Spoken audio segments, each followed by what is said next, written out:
Shri Balaji tractors and Motors Narayangaon देत आहेत कोणत्याही 35 HP खालील ट्रॅक्टर खरेदीवर इलेक्ट्रिक बाईक अगदी फ्री। तर मग आजच आपला ट्रॅक्टर बुक करा। आमचा पत्ता पुणे नाशिक हायवे कुकडी कॉलनी नारायणगाव तालुका जुन्नर जिल्हा पुणे। दहाव्या प्रयोगाची सुरुवात गणेश वंदनाने करतो।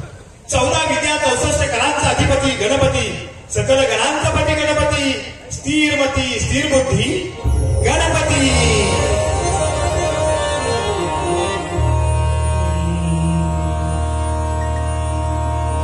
शुभ मंगल चरणी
सर्वजण भल्या पाठी उठत असा।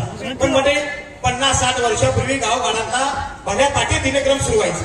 अहो त्या काळामध्ये मोबाईलचा गजर नव्हता, गजराचं घड्याळ नव्हतं, सारा गाव जागा व्हायचा तो मंदिराच्या गाभाऱ्यात सुरू होणाऱ्या घंटानादानं। आणि मंडळी अर्थातच त्या गाभाऱ्यातला जो जागा व्हायचा तो म्हणजे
पूर्वीच्या काळामध्ये भल्या पाटे जात्यावरची होळी व्हायची. 40 जणांचं एकत्र कुटुंब असायचं, वाडा संस्कृती असायची आणि त्या वाड्यातल्या जावा जावा भल्या पाठी उठायचो आणि भल्या पाठी उठल्या की त्या जात्या भोवती बसायच्या आणि जात्याच्या फुंटीला हात लावला की त्या माऊलीच्या ओठातून आपसुकच बाहेर पडायचं. ती महाराष्ट्रातला अक्षय मानवे. आता पहिल्या 4 ओळीमध्ये त्या माऊलीने आपल्या सासरचं कौतुक केलं, पण बाकीच्या सगळ्या ओळीमध्ये माहेरचं कौतुक केलं. सासर आणि माहेर या दोन्ही घराण्याचा उद्धार करते खऱ्या अर्थाने आमची महिला बहिणी बरं का. आणि मग भल्या पाटे स्त्री आमची माऊली तुळशी वृंदावनाला फेऱ्या घालायची, सणा समाजात करायची आणि पुरुष मंडळींचा सुद्धा दिनक्रम सुरू व्हायचा. आणि अशाच वेळेला दारामध्ये एक लोककलावत यांचा डोक्याला फेटा असायचा, फेट्याला चंद्रकोर असायचा, अंगामध्ये कोट असायचं, धोतर असायचं, गळ्याभोवती मफलर असायचा आणि एका हातामध्ये काळविटाच्या कातडीपासून बनवलेलं कुरमुरे वाद्य असायचं आणि दुसऱ्या हातामध्ये कंदील असायचा. कोण हा लोककलावत? आणि असं म्हटलं जातं की त्याला तिकडे पक्षाची पण भाषा समजते हो, पिंगळा जोशी लोककलावत. अहो मग काय, भल्या पाठी येतो, कंदिलाच्या प्रकाश वाटेत मार्ग काढत एखाद्या वाड्यापुढे थांबतो, माऊलीला बाहेर बोलवतो आणि काय करतो, अहो भल्या मुळ्या घटनांचा बाकी सांगणार हा पिंगळा जोशी गावात येतो, कुरमुड्याचा निनाद सुरू करतो आणि सुरू करतो वना पहाटच्या पारियाला पिंगळा दारामंदी रामा गोविंदा गोपाला श्री हरी. पहाटच्या पारियाला पिंगळा दारामंदी रामा गोविंदा गोपाला श्री हरी. विठ्ठला पांडुरंगा ज्ञानेश्वरा तुकारामा पहाटच्या पारियाला पिंगळा दारामंदी. पाखरू बोलायला लागलं झाडावरती. पाखरू या घराबद्दलच बरं वाईट बोलतोय. कोण घरात बाहेर आलं तर सांगावं म्हणतो या घराण्याचं भाकीत. विठ्ठला पांडुरंगा ज्ञानेश्वरा तुकारामा. पाटाच्या पारी आला माऊली पिंगळा दारामध्ये. पाखरू बोलायला लागलं झाडावरती. पाखरू तुझ्या घराबद्दलच बरं वाईट बोलतो माऊले, त्याला होणार म्हणतात होणार, बाकीत भविष्य सांग म्हणलीस तर सांगतो, नाही चाललो दुसऱ्या दाराला. माऊली घरात फिरून फिरून तुझ्या 4 तोंड आहे, पण चौघांची तोंड वेगळ्याच दिशेला आहे. हे शब्द कशामुळे घडते सांगू? जरा लक्ष देऊन ऐक बरं का. तुझ्या घरात येताना उजव्या हाताचं घर, तुझ्या घरात येताना उजव्या हाताचं घर आणि तुझ्या घरातनं बाहेर जाताना डाव्या हाताच्या घरापासूनच जरा तुला त्रास आहे. समजणारच नाही, कारण घर दिसायला माझा हात बदलला. हिला कुठं माहिती आहे? ती थोरली जाऊन तिथं बसल्या बघ, ती मिली तुझ्यावर, तिनंच तुझ्यावर करण्याची बाधा केली माऊली. पण ही बाधा काढायचा असेल तर एक इलाज आहे पिंगळ्याकडे. सांग म्हणलीस तर सांगतो, नाही चाललं दुसऱ्या दारात. असा कसा सांगेल माऊली? पाटाच्या पारी आला पिंगळा दारामध्ये. काय तर फुलाची पाकळी दे पिंगळ्याला. फुलाची पाकळी लेखाकडे 100 रुपये घेतल्यात, ते देतो. 100 रुपये? भवानीला 100 रुपये कुठला खायचं? दे माऊली दे. काम तुझं 15 रुपये करेल. पुढच्या आठवड्यात याच वेळी पिंगळा येईल आणि तुला बांधलेला आळा दे. त्याआधी पिंगळ्याच्या 2 गोष्टी लक्षात ठेव. संध्याकाळी 7 नंतर घराच्या बाहेर पडू नको, पै पावण्याचं कार्य असलं तरी सुद्धा. आणि या आठवड्यात अंडी मांस मटण असलं काही वसाड खाऊ नको.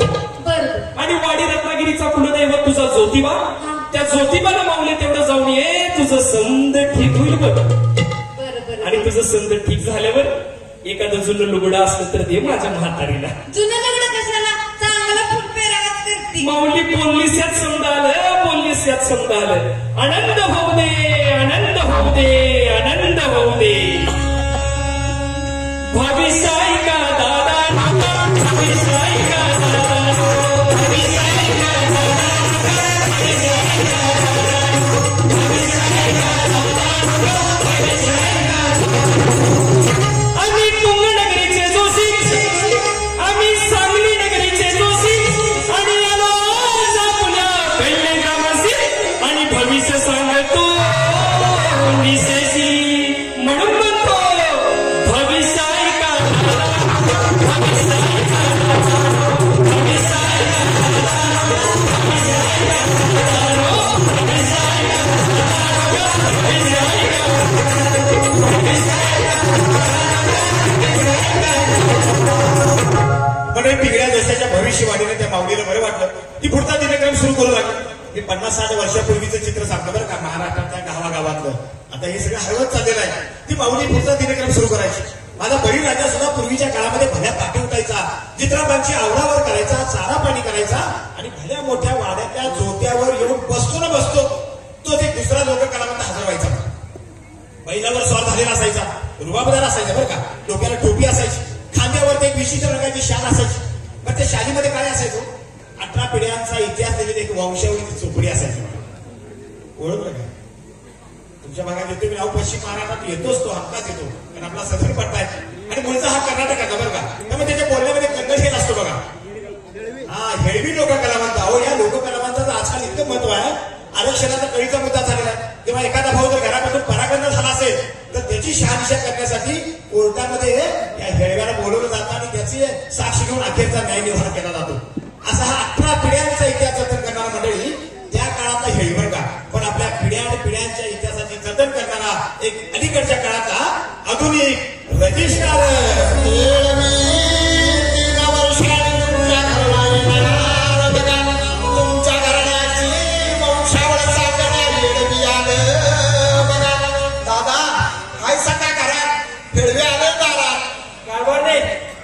शेतावर जाऊन येतो. राम राम राम राम राम राम राम.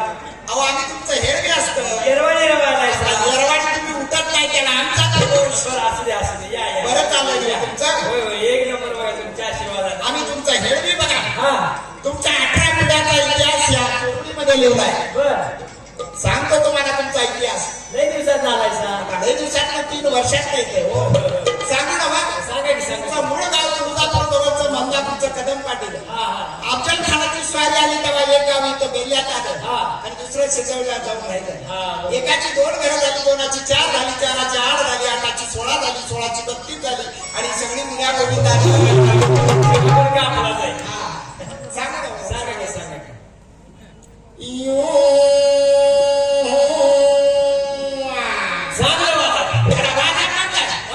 आमचं म्हणायचं पद्धत असतं त्याला वादा काढतं. ते काय त्यांचं तिथं वादा काढतं का तुमच्याकडे? बरं, असू दे असू दे, सांगा. तुमच्या घराचा पुरुष लिंबाई यावा, लिंबाई यावाच्या पोटी यसा यावा म्हणून यावा, यसा यावाचा वंशवेल वाढला म्हणून यावा नाही, यसा यावाच्या पोटी राणू यावा, राणू यावा ना हरड्याच्या दलाची दही परा करून द्याला, महाराजांनी धाराची तलवार ठेवली. पण तुमच्या पूर्वजांनी राखलं नाही. जरा चांगलं काय ते सांगा की. चांगलं सांगायला काय नव्हता पूर्वजांनी. जे घडलंय ते हे सांगते, मनाचं काही सांगणार नाही, याचं पुढे आहे ते सांगते. राणूदेवाच्या पोटी मना द्यावा, मना द्यावाच्या पोटी तुळा द्यावा, तुळा द्यावा लागणार उभं राहिलं. कुणीतरी मोठं मारली की हो मोठं मारली. आताच्या येण्याच्या पिढ्या त्यावेळी मोठं मारली म्हणायचं. तुळा देवाचा वंशवेल चांगला जनको द्यावाला नंतर दत्त घेतला त्या घराण्यात. जनको द्यावाच्या पोटी असा द्यावा दा द्यावा टाकले तुम्ही बाळा द्यावा. 18 पिढ्याचा इतिहास सांगितला. 3 वर्षात हेळवी आले तेव्हा पाळणा हातात असेल की हो. लोकसंख्या थोडी आहे का? गावाची लोकसंख्या काढायला नाही, झाला एक पोरगा झाला. गावात सांगायचं ना हेळवी आले की तोंड गेलं. बघा हेळव्याला धर्म आला बापाबाईंच्याकडून. बोला काय म्हणताय? झोपडीला तुमचं तसं कसं घालेल एक तुमच्याकडे 3 वर्षात आलं तेव्हा या हेडव्याकडे मी जरा बघावं लागतो की हो ते बोलला फुलाची जमणार नाही शोधतं का तुमच्या वाड्या आवाडच काय बघणार पडले ती बघायला पडले मग आता जरा दुरुस्ती करायचं बघून घ्यायची दुरुस्ती करायला ते आपलं हे नाही का संस्था साई कृपा हा मग आता कसं बोलता त्या जरा अण्णांनी सांगा की तेवढं आमच्या बघा आमच्या वशिला अण्णांचं वंशाळ माझ्याकडेच असतो पण ते वेळेत फेडलं पाहिजे बघा आता संस्था लय चांगली चाललेली आहे लय विधायक पुत्र माहिती आपण त्या संस्थेत लोककला महोत्सव घेतात तमाशा महोत्सव राज्यातून लोक येतात खूप चांगलं काम आहे तिथं आहे तुमचं खर्च मंजूर करायचा सांगा की सांगतो पण ते परत फेड केलं पाहिजे करणार हा बरं आता 3 वर्षांनी जरा बघा काय तरी पूर्ण फुलाची पाकळी ती एक 501 रुपये करणार नाही बघा शोधता का तुम्हाला 501 आता काय गेल्या वर्षी दारूचं काय कमी झालं बघ हेळव्याला बोलायला आता झालं म्हणून काय सगळं जरा तुम्ही पुढे सर आम्ही माणूस व्यवहाराचं बोलू गाव तुम्ही किती म्हणताय 5,000 रुपये 2 वर्षातून असले 5,000 काय जमायचं 1,000 रुपये होते म्हणजे तुम्ही फायनल बोलणार फायनल केल्यासारखं बोला किती कुठे मिळते ते तुमचं फायनल मग या हेळव्याचं बी एक फायनल पुन्हा म्हणायचं नाही हेळवी बोलते सांगू ना माझं फायनल तुमचा चुलत भाऊ महात्मा त्याने ठेवलेल्या बाई बसली पोरगा तिची कुठेच नोंद नाही पण या हेळव्याच्या तू त्याच्या धूळ बसतो कोर्टात हिस्सा मागायला 5,000 1-2 कळशा देतो आता आली गाडी तेवढं चुकडीला नाव घाला घालणार संध्याकाळी येतं बघा या की या जेवण शाकाहारी जेवण टाकलं होय भाजी भाकरी भाजी भाकरी नको बाजरीची भाकरी पाहिजे काल दे ना वेळेच्या बघा उत्सवात कसं जेवण होतं दुपारचं छान एकदम स्वस्त झाला म्हणून तुम्हाला इथे यायला उशीर झाला. संध्याकाळी मस्त शाकाहारी जेवण द्या या. संध्याकाळी येते होय, होय. येऊ नवा या की या. हा. ते धर्म आलाय तुम्हाला हा.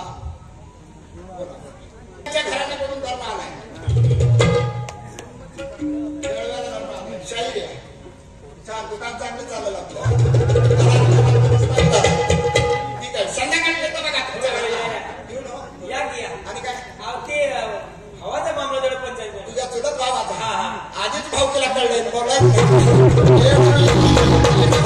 तुमच्या घरला येणार 18 पिढ्यांचा इतिहास ऐकून आणि घरच्या कारभाराला बरं वाटलं मागच्या पिढीच्या लोकांनी काहीतरी कर्तृत्व केलंय आणि तो संदेश होऊन नवी पिढी आपलं पुढचं काम करू लागली हळूहळू या रविदेवाचं आगमन झालं अहो जसं सूर्यदेवाचं आगमन धरतीवरती व्हायचं ना तसा एक लोक कसा होते यायचा बघा डोक्याला मोर पिसाची टोपी असायची अंगामध्ये घोडेदार अंगरखा असायचा कपड्याभोवती शेरा असायचा आणि शेल्यामध्ये खोलेलं कृष्णाचा आवडतं ते बासरी असायचं एका हातामध्ये टाळ आणि दुसऱ्या हातामध्ये चिपळ्या अशा वेशाचा कोण हा लोक करावा वासुदेव अहो जशी वासुदेवाची स्वारी यायची ना तसे पटापटा बालगोपाल जागे व्हायचे वासुदेवावरती गर्दी करायचे आणि मग सुरू व्हायची या लोक संस्कृतीच्या पायथ्याची धर्मवाणी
Johnny,